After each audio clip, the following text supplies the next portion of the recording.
Hello everyone, we meet again and still in chapter 4. Last week class we have completed class qualification of bricks, types of bricks, manufacture of bricks. And for today's class, we will continue with the bricks bonding and arrangement, mortar and also standard testing for bricks. Okay, what is the bricks bonding? Bonding is the arrangement of bricks in a structure such as a wall or column. Okay, and bricks are typically laid to an offset pattern to maintain an adequate lap between joints and from one course to the next, and to ensure that vertical joints are not positioned above one another on consecutive courses. And there are various types of bond arrangements used today, like running bond, a stack bond, English bond, and Flemish bond.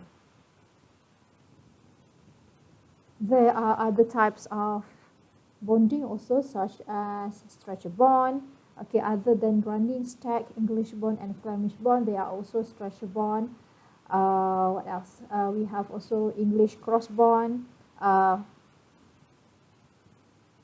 The mock bond, header bond, okay, the stack bond ada kat sini, Sussex bond, yeah. So there are many types of the bricks bonding and arrangement. And the running bond is the simplest patterns, has been used largely in cavity wall construction, brick veneer walls, and facing tie walls. So later we will go and see a description for each type of bricks bonding. And construction, in the masonry construction, brick is laid on its larger face called bed. A bed joint is the horizontal joint between two courses of brickwork. A head joint, ini adalah a bed joint. A head joint is a vertical mortar joint placed between masonry units. Tight mortar is essential for good performance of wall. All joints, either vertical or horizontal direction, must be filled over the depth of the face shell. And if you can see from this figure, so this is the bed joints, the bed joints. It is the horizontal joint between two courses of brick. Okay, between two courses of bricks, and this is the head joint. So it is in the vertical mortar. A head joint is a vertical mortar joint placed between masonry units. Okay, 1, 2. So dia adalah head joints, and here is the bed joints. Okay, and this is the course. A course is a horizontal layer of bricks or other masonry units. So this is one course. One course, second course. And between this one course and second course is the bed joints. So this is the bed joint. Okay, this is here is the head joint. And here is the types of the bonding. You have here is the running bond. Here is the running bond. Stack bond. English bond. What else? Common bond. This is the American bond. Next is the Flemish bond. This is several types of bond. Okay. So what is the difference between each of these bond? Okay, this is running bond. Running bond is simple. This one is simple structural bond used for basic wall construction. Okay, so this type of running bond is used for the basic wall construction. And all bricks, you can see here, all bricks are laid leg-wise, with the long side or stretches facing out. This is the long side ni, you nampak kan, dia facing out. Okay. So you can see here the bricks. This is one course. Okay. Here is one course, then another course, another course, and bricks are staggered by half bricks from the course. Okay, this is the half bricks. This is one bricks, one measuring bricks. Okay, this is half. Okay, nampak half kan, the other cost kat bawah ni.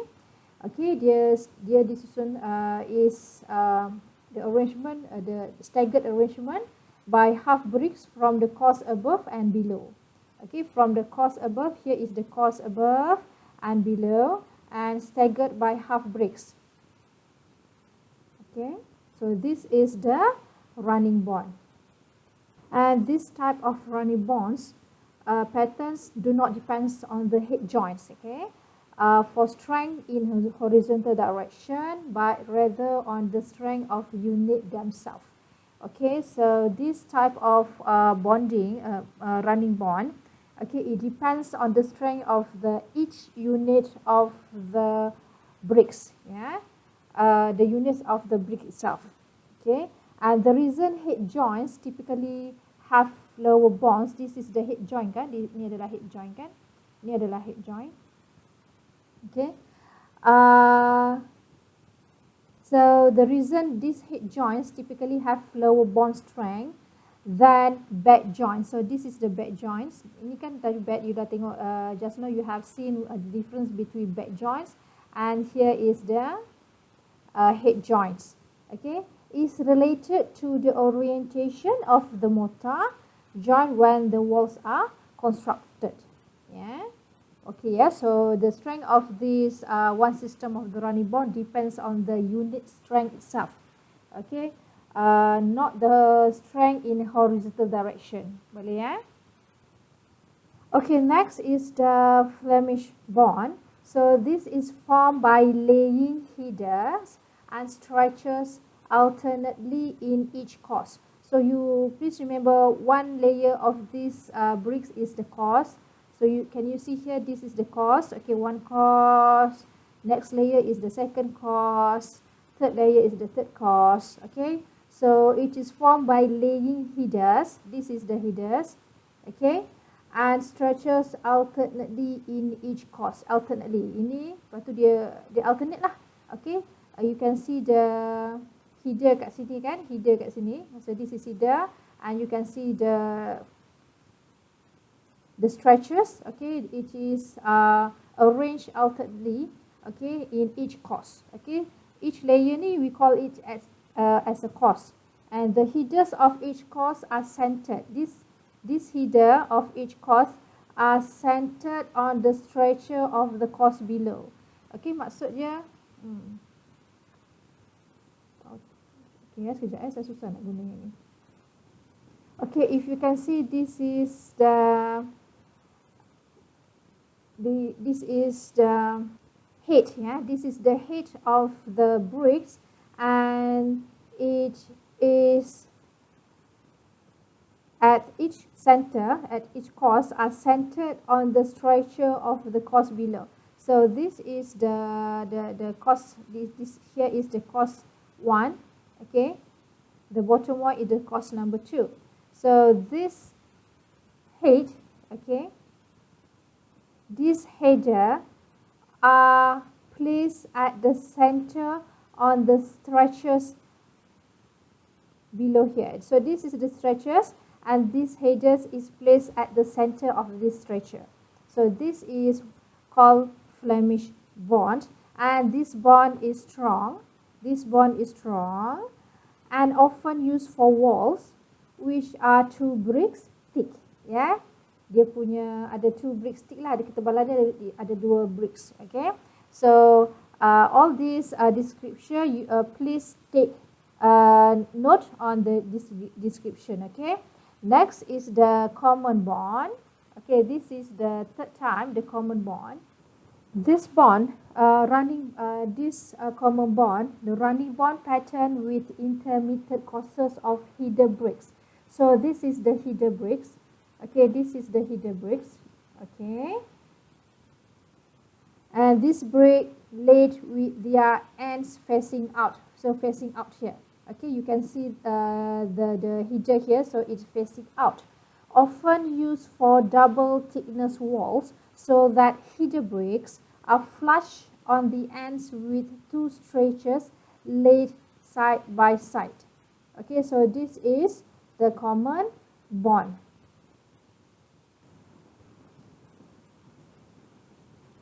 And this type of common bond is normally used in exterior load bearing walls. Okay, so this is type of the common bond. Next is the herring bond, not listed in your notes, but let's see what is the description for the herring bond. Later we will look the description for the English bond. So this is the herring bond arrangement. Okay, so this type of arrangement, herring bond, is used for the pavings. And please take note that all masonry are not used only for the walls. Okay, it also can use for the pavings purposes. And one type of the arrangement is the herring bond. Okay, a herring bond is used normally for the paving. And this is one universally attractive pattern. You can see it's very attractive and a very simple zigzag. Okay, zigzag, ya, dia bentuk zigzag pattern where each brick is perpendicular to its neighbor. Okay, so this is herring bond for the paving purpose. Okay. Next is the stack bond. So this is arrangement of the stack bond. So as you can see here, for a stack bond, all bricks are plainly loaded and on top of each other and held with mortar. So for each bricks, it is arranged on top of each other and it is held with mortar. To bond between one bricks to another bricks, we use mortar, where all bonds are perfectly aligned. Okay, you can see this perfect alignment because of its weak masonry structure and less strength. So this type of the stack bond, it has less strength and also weak masonry. Okay, stack bonds are perfect for decorative purposes. This bond is not structural bond, not for the structural purposes, hence not suitable for walls which require to transfer loads. So this is the type of the arrangement for the stack bond. And this is the English bond, as you can see here. So this is the arrangement for the English bond. And this is the most commonly utilized variation of bricks bond in masonry wall. Okay, and this bond essentially comprises of alternately courses. So this is one course, second course, so they alternate. Okay, of headers and stretcher. So if you can see here, here is header, and the next course is the stretcher. So it is arranged alternately. Okay, so the first course here is the header, the second course is the stretcher. So this is the English bond.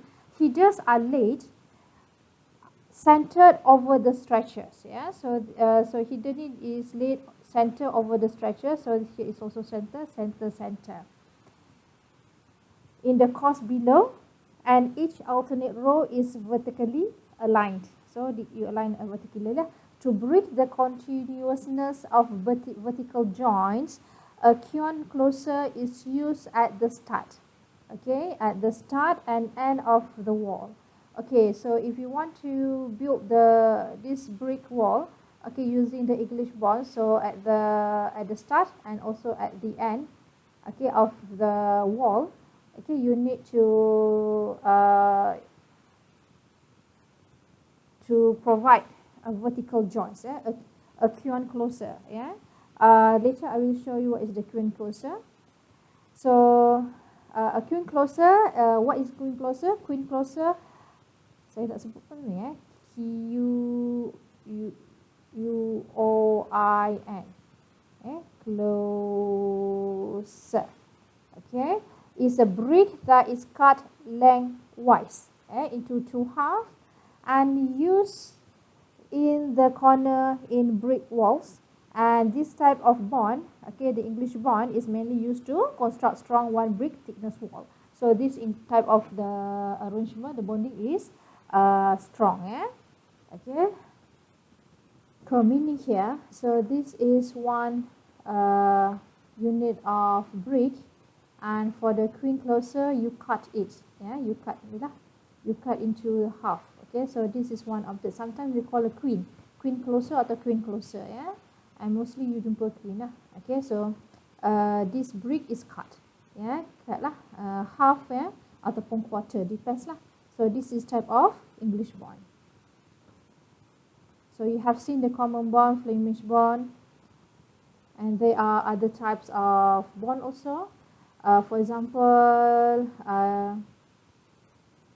they are also called stretcher bond. Okay, stretcher bond. So this type of bond is normally used in UK lah, and the pattern is made only for stretcher. And this type of stretcher bond is not strong, not particularly strong lah. And so the arrangement is the joint of its crosses centered above and below by the half of bricks. So they're susun by the half of the bricks lah. Okay, so later you can search it in the Google, what is the stretcher bond.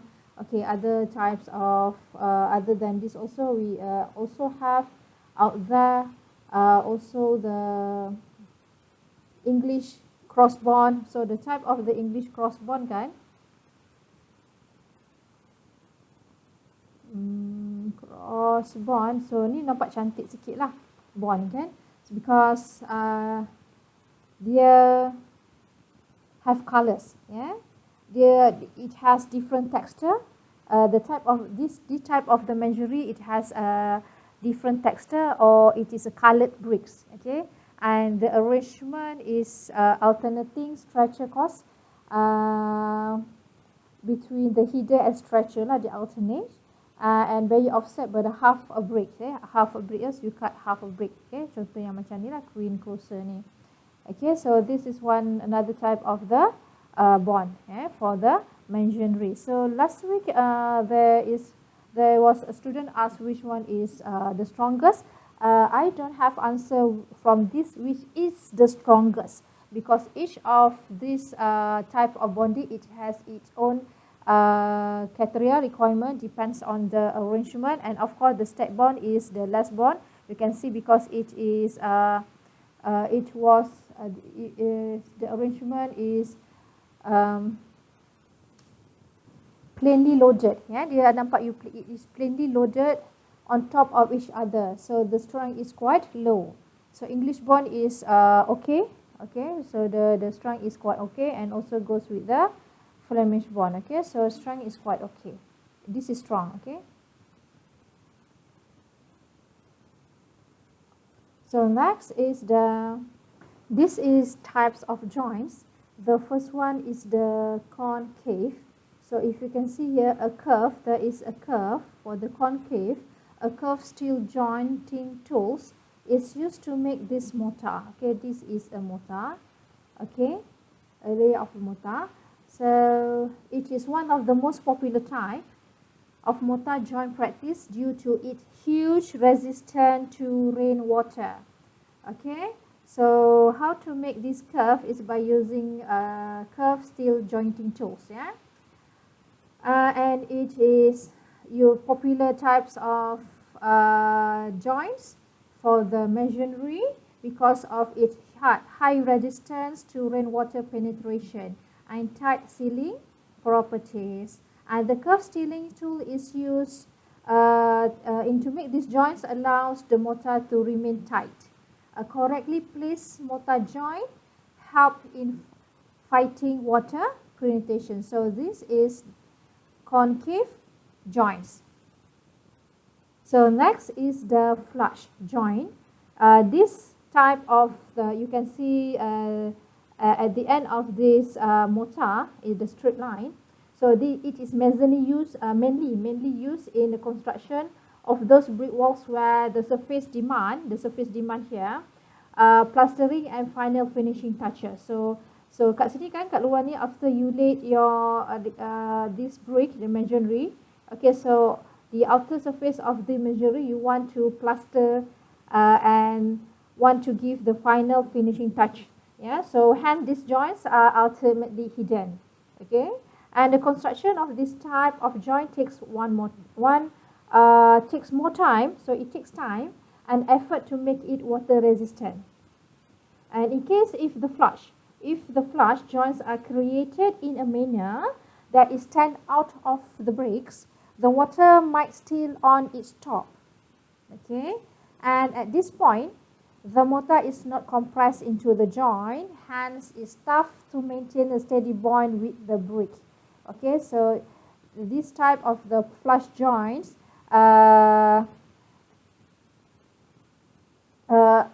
quite tough lah to maintain a steady bond, okay, between these two brick, one brick and second brick. So the next one is the stroke, yeah, the struck joints. If you can see here, okay, so the top edge of the joint is finished flush with a brick edge, and the bottom edge is recessed in the joint. Okay, so the water resistant, so you can see finish flush with the brick edge. So dekat sini kan, meanwhile the bottom edge is recessed. Okay, dia nampak kat situ dia free kan. The water resistant capability of this type of the stroke joint is immensely poor, so it is easy for the water to immerse inside, and this is because the slope of the joint, saya padam lah banyak sangat conteng. You can see this is the slope. This slope kan, kalau raining, sup dia masuk. Okay, the slope of the joint pulls in water. Dia pulls water inside and allow it to settle on the bricks. Okay, so this shape of the structs so when the raining falls down, so it tends to pulls in water, okay, and water can settle on this brick, okay, settle on this brick, and this provide it a lot time to penetrate. So this water from time to time, maybe after a certain period, it can penetrate, and the strut joint is more suitable for the internal walls. So this type of the joints is suitable for internal walls and for not for the external walls. Okay. Okay. Next is the weathered joint. Okay. So you can see the difference here. So this is the weathered joint compared to the strut joint. Okay. So this is quite similar to the strut joint. Okay. Quite similar with this type of the joint here, strut here. All right. But if you can see here clearly that at the top is recessed. Top here is recessed instead of the bottom edge. So here is recessed. It rests kat sini lah. Okay, due to the slope, this joint lets the water easily shed from the joint. Okay, so water masuk, okay, dia keluar kan. It is crucial that this type of the mortar in this type of joint is adhered properly. Failing which the chances of the water movement, so once the water move to the underside of the joint can be more. This can result in shrinkage crack, okay, to this brick, okay, and also mortar. Okay, shrinkage crack for the this masonry lah throughout the bond line. Okay, so bond line kat sini akan ada shrinkage lah. Okay, so that is the weather. Next is the rack joint. Okay, this is the rack joint. If you can see the shape of the joint at this end of the rack joint. So this is very common type of the mortar joint.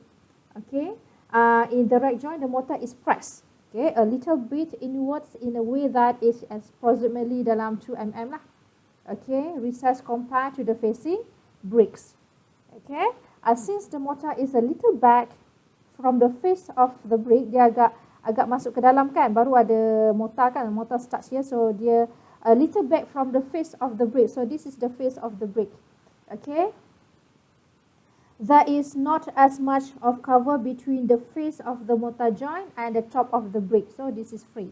Okay, so the saturated mortar joints can allow water to seep in the core, so water can seep inside here and infuse throughout the wall. Okay, like the strut joint here. Similar with these strut joints, this type of the rack joint is not recommended for the exterior use due to its latch, which may allow water or snow for season country, water or snow to sit on top of the brick. Okay, clear, yeah? All right. Next is the wrist, yeah, the wrist, the bead joints, yeah, the wrist joint. Okay, this is the one type of the wrist joint. It is like the squeeze joint, okay. This type of joint is not recommended for the exterior building due to its exposed edge. So, the exposed keluar kan. So, these are very common seen in the stone foundation walls. Basically, it's just for the architectural features. So, this is the wrist bed. Next is the V type. Okay, if you can see here, there is a V shape here. Due to this V shape, this joint is called V joint, okay? And due to its geometry, this mortar joint doesn't provide any form of protection from water penetration. If the joint is not compressed properly, it can serve at the entry point of water, okay? Hence, it is need to be tooled properly so that there is no water accumulate on the created V groove in here. Okay, so next, the last one is the extruded joint. Okay, so can you see the difference, okay, between this extruded and also raised? So this type of joint doesn't require any kind of tooling lah. Okay, so it is formed naturally since excessive naturally squashes, okay, out and form and extrusions amid the bricks. So the extruded joints are exposed to degradation when exposed to different weather conditions. So this is extruded type.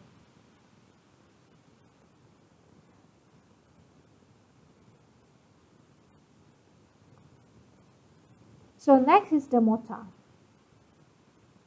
So mortar is a mixture of Portland cement as you learned in chapter 3. Okay, mortar is a mixture of a Portland cement, sand and water. Adding a small percentage of lime to the cement mortar makes the mortar more workable. So easy to work with. Okay, and mortar can be classified as lime mortar and also cement mortar. What is a lime mortar? So lime mortar is made of lime, sand and water. Meanwhile, for the cement mortar, it is made from Portland cement, lime, sand and water. And depends on its different proportion. The minimum average compression strength of cement mortar is ranging between 17.2 megapascal to 2.4 megapascal at 28 days. So the function of this mortar under the measuring unit as a bonding for the measuring units. It serves as a seating material for the units. It leveling and seating the units. Okay, and also provide aesthetic quality of the structure. And mortar starts to bind measuring unit when it sets. During construction, bricks should be rubbed and pressed down in order to force the mortar into the pores of the measuring units to produce maximum adhesion. And the mortar is very important to distribute the pressure uniformly over the surface. However, the weakest part of the machinery is the mortar. Hence, the less the mortar, the better the performance of the wall. Okay, so you need to control the thickness of mortar. A thin layer of thickness is stronger in compression than a thick one. Okay, please remember this important statement. So this is the process. So this is steps to be taken in masonry construction. So first is the making a ferrule, and of course to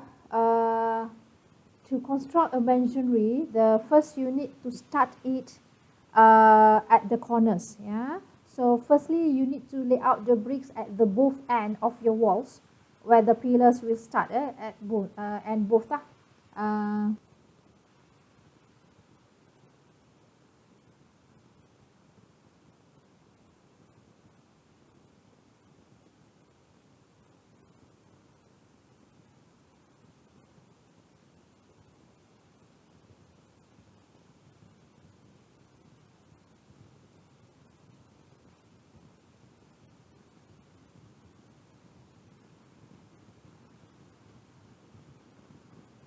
So this is the furrow process, the making of the furrow process, where this process is drag a trowel across the center of the back joints. Okay, so this is the back joint. You can see this is the back joints. Okay, ni butt, kat sini adalah hida. Okay, kalau you nampak kat sini adalah hida.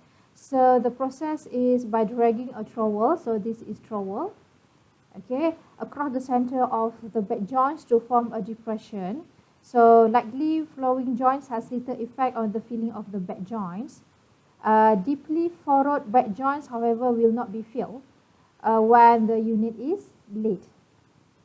However, this type of furrowing back joints can create channels that allow water to move horizontally to or collect within the wall system lah. Okay. And however, it can be laid effectively. Okay, this making furrow can be effective without furrowing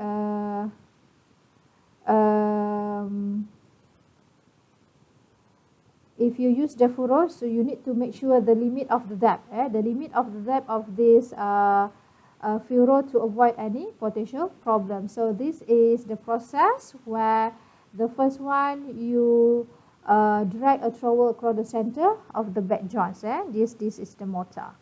Okay, so next is the cutting of excess mortar.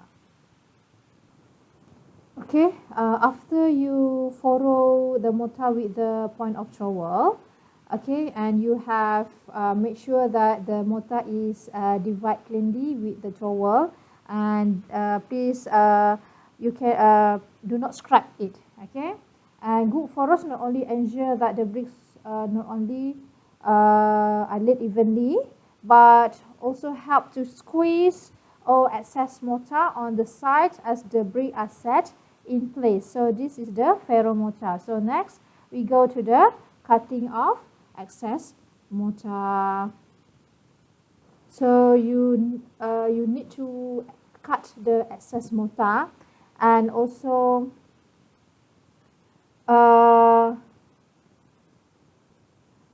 make sure that the two courses, okay, the level of two courses are in equal height. So this one courses and this is the second courses, the next courses. So you need to cut off the excess mortar and use the level to make sure that these two courses, okay, are equal height.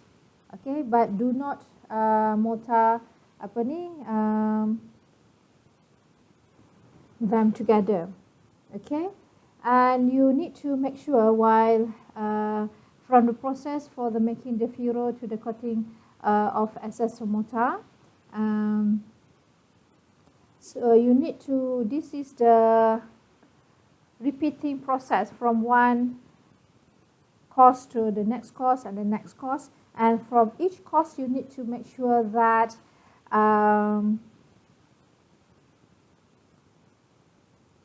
the level of the courses is in equal height. Okay, so and also the mortar also is in equal height.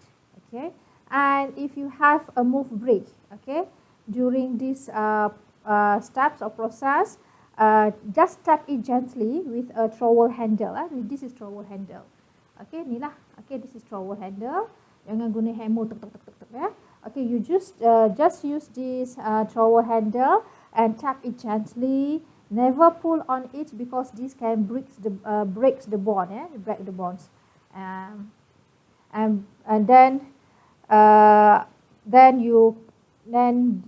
finally make sure that you trim off any excess mortar for the sides of the brick. So outside of the bricks kat tepi-tepi ni ada excess, so you trimkan lah dia. So next is pressing down the mortar. Pressing down the bricks. So this bricks is gently pressed down to level it in the same level to ensure the same leveling. Okay, so you press the bricks gently. Jangan kuat sangat lah, or else it akan break lah. Okay, alright. So this is the basic steps to be taken in masonry construction. There are more detailed steps when we construct a masonry. For example, you need to consider the lintel, kita panggil lintel to strengthen the masonry. For example, there is one point. Another point is the quality, the quality of the brick itself, okay? And you need to ensure the thickness of the mortar. You need to make sure that the bricks is properly aligned, level and plumb, okay? And the height of the wall to be done in this work shall as a restricted height, maybe 1 meter, okay? Okay, so to make sure that the mortar achieve its strength, okay? What else? And also after the masonry has been constructed, there is need to inspect the quality of the construction, and there also some care should be taken after the brick masonry construction. For example, to see the joint strength, okay, and also to see the waterproofing. Yeah, so sometimes we provide the waterproofing. So that is several points to need to be considered when we construct a masonry construction. So next is the standard testing for bricks. Okay, so a good brick should have a sharp edge and angles, absorb less than 20% of the water by the weight. Okay, high compressive strength and bending strength. In order to determine the quality of bricks, several sampling preparation and testing process can be made as follows. So this is the specimen preparation based on the American standard C7703A. Okay. So for the laboratory testing, full size brick shall be selected. Full size lah, jangan guna half size ataupun quarter ke kan. And it shall be free from dirt, mud, mortar or other material associated with the manufacturing process. And the first one is the weight determination. So we first dry it. The bricks is dry in a ventilated oven at 110 to 115 degree. So this is the first task, yeah, the weight determination. The first process, you need to dry the bricks, okay, and dry it for not less than 24 hours with the minimum period is 24 hours and until 2 successive weighings at interval of 2 hours shows an incremental of loss not greater than 0.2%. So after the drying process, the specimen is cooled in a drying room maintained at a temperature of 24 plus minus 8 degrees Celsius with a relative humidity between 30 to 70%. And it is stored at least 4 hours until the surface temperature is within 2.8 degree of the drying room temperature.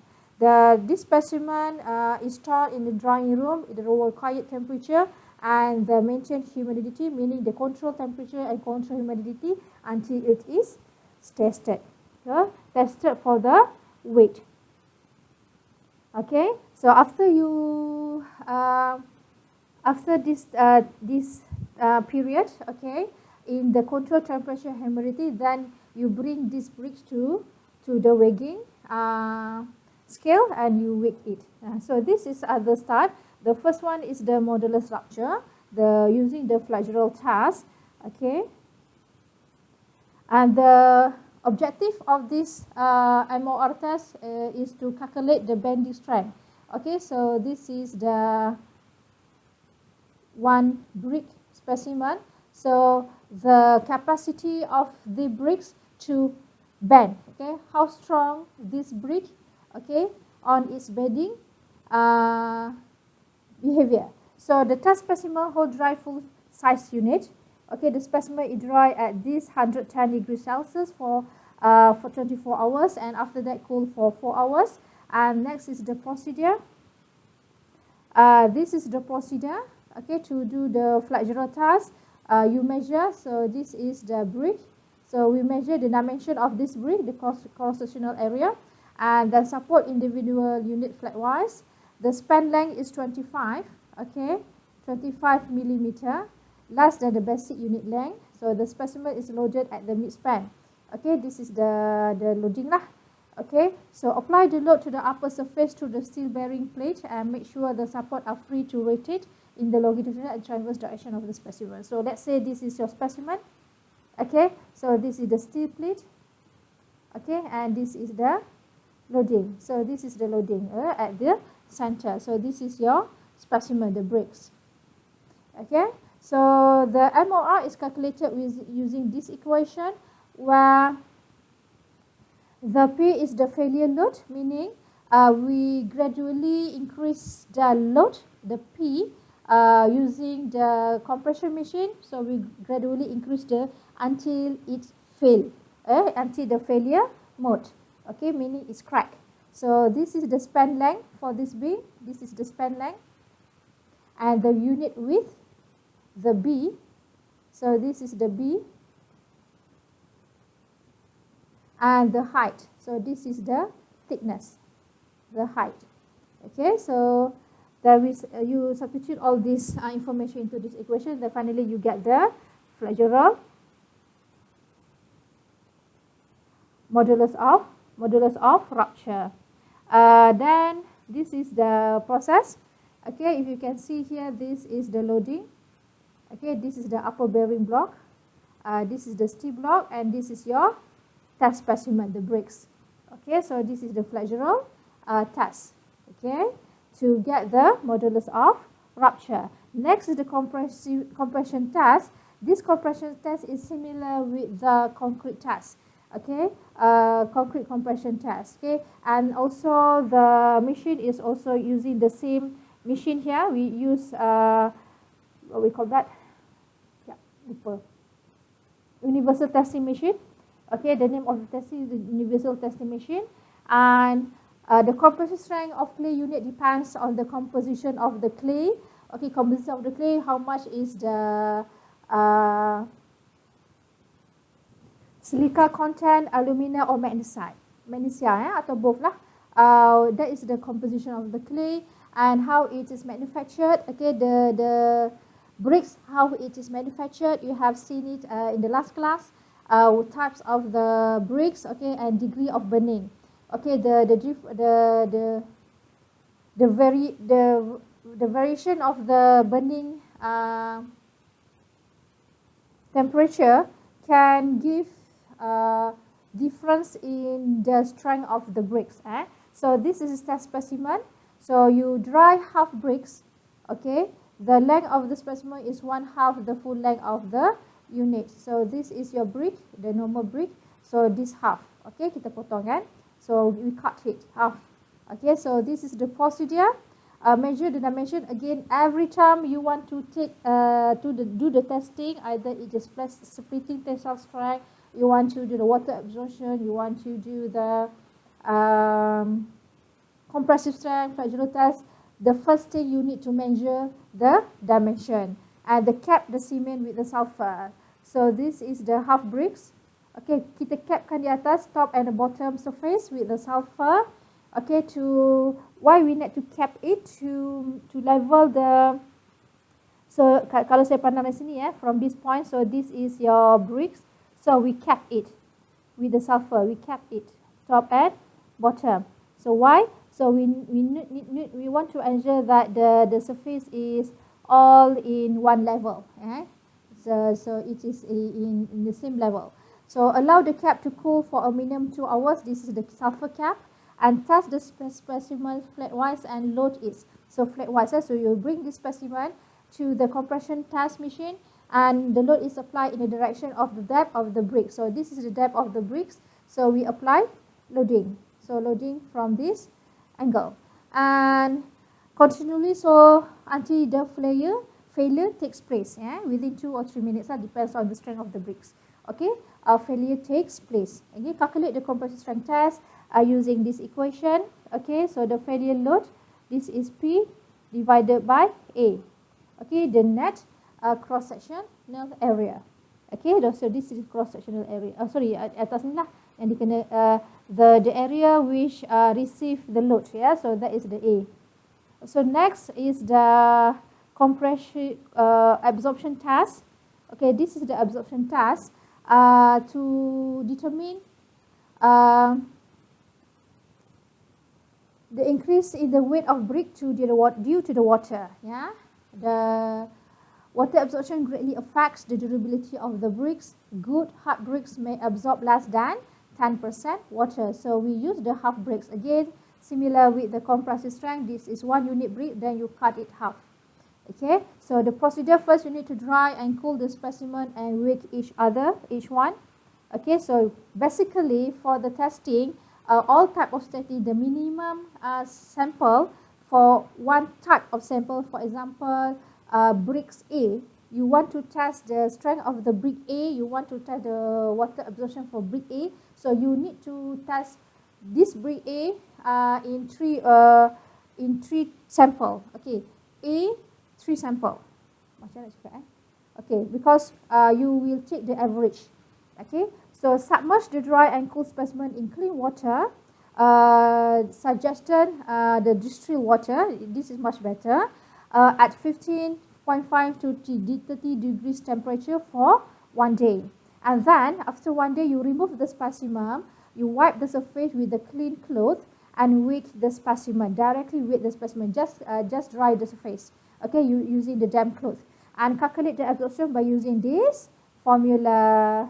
And the meaning of WDWS as stated here. So next is the after that, there is fifth step. Return the bricks to the bath and subject it to the boiling test. You boil it and heat the water boiling and continue for boil for up to 5 hours and cool it by the natural loss of heat in the room temperature. And remove the specimen and wipe the surface, and again you weight it to get the absorption percentage. Okay, and this is the equation for the saturated coefficient from the same data, from the same testing. You get all the WD, WB. Okay, so using the same data, you will further use it in this equation to determine the saturation coefficient. Okay.